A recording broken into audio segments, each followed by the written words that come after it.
This isn't the panic. The panic is that you're in 13th place and you're Manchester United. The panic is that he's right. This is a ridiculously below your level squad that you now have to play with, and you need to fix from the ground up.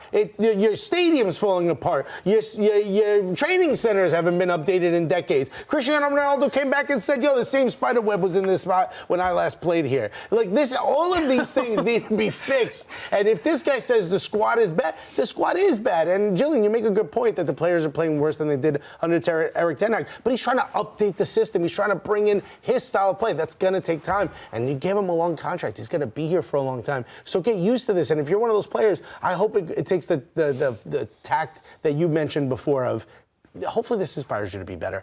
I would not want to be associated with the worst squad. I don't want to be one of those names that gets sent away in the summer and then it gets laid on me that I was part of that bad squad. I want to be part of the better squad that shows up next season. And finally, we go from Champions League to the English Premier League, where Ruben Amorim spoke this morning and addressed the controversial post-match comments that he made after Manchester United's loss to Brighton on Sunday. Amorim made waves when he called his current United squad the worst Manchester United team of all time. And those comments came amid reports that Amorim broke televisions in the locker room after the loss. So this morning, the Portuguese coach acknowledged his error in criticizing his own team, saying, quote, "I didn't think, that's why. I'm a young guy and sometimes I make a mistake, and that's why I don't speak after the game. This game, I needed to talk, and maybe it was a mistake. Then I get more nervous and go to the conference really nervous and say things you shouldn't say. I don't promise I won't do it again. I don't know, but I'll try to improve." Alexis, hearing all of this, Amorim, I know, it's a little, He seems like a happy guy going over to Manchester United when he got the job. We talked about it on the show. We were showing pictures of him showing up with all his Prada gear. Now it seems reports are saying that he's breaking televisions. Do you think United's getting the best of him in just these couple months? I think, I think it's difficult to walk into any squad that's playing the way they were playing and having the lack of success that they were having and try to suddenly make them much, much better than they were. I think what's most frustrating for someone like Ruben Amorim is that the team the individuals aren't trying to play up to their own standards.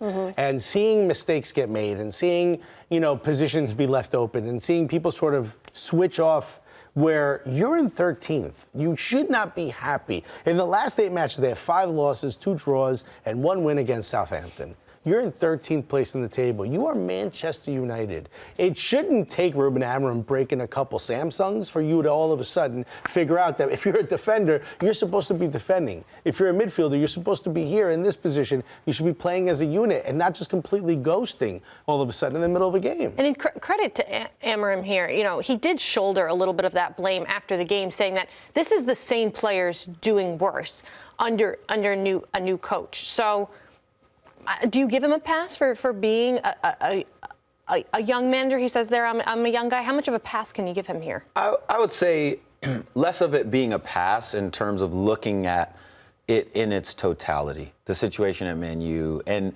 it's always been a club where no one really knows what's going on behind the scenes except for the fact that there's a lot of drama. And people are always high-strung and very much stressed out unless they're top 2, top 3 in the table and in contention for the title, which we haven't seen in a long time.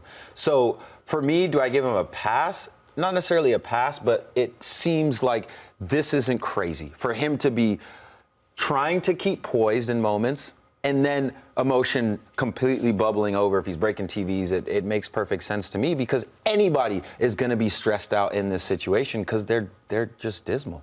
No, I completely agree. I mean, no one wants a coach breaking TVs, and when that dropped on the show, when he made that quote, or we were talking about it on the show, I can't imagine how that feels as a player seeing my coach quote that this is the worst team in United history. And there's movement going on. There's talks of players wanting to leave. The transfers need to happen. There's a deadline. He's unhappy. He's breaking TVs. He's talking to the press about it. I mean, it just adds to the cluster what the situation already is. So and I think it just added more and more negativity. When you were playing for a club that's now 100+ years old. It wouldn't have sat well with you if the coach said this is maybe, he said, the worst team in Manchester United history. Is there? I don't see anything wrong with the comment whatsoever because it's factual. Yeah, I don't think when there's you run the risk of some of your players Getting being relegated? like, yo, I'm over this guy. But at the same time, it's a fact. What would that have done for you if your manager said that to the press? It would be like, first, it would depend on how he's dealing with the players in the locker room, and that is what we don't know.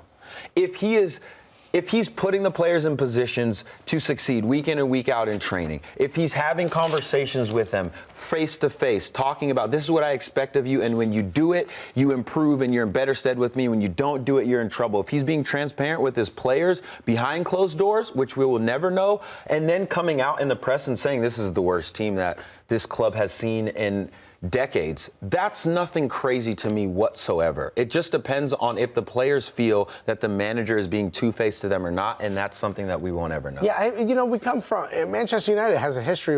They used to call it the hairdryer treatment. Every British pundit we've ever had on the show is like, "Oh, Sir Alex Ferguson, a hairdryer treatment." What's that? He would yell at you. Oh my God, he would yell at you. Oh, yeah, should we hug? Let's get a blanket over you. It's Yes, so we should. stupid. If you come from a history where the manager was ruthless, would completely rip you up and apart in front of everyone and tell you what you did wrong. And now this guy breaks a couple TVs and says, this is the worst. And suddenly this is oh my God, what a panic. This isn't the panic. The panic is that you're in 13th place and you're Manchester United. The panic is that he's right. This is a ridiculously below your level squad that you now have to play with, and you need to fix from the ground up.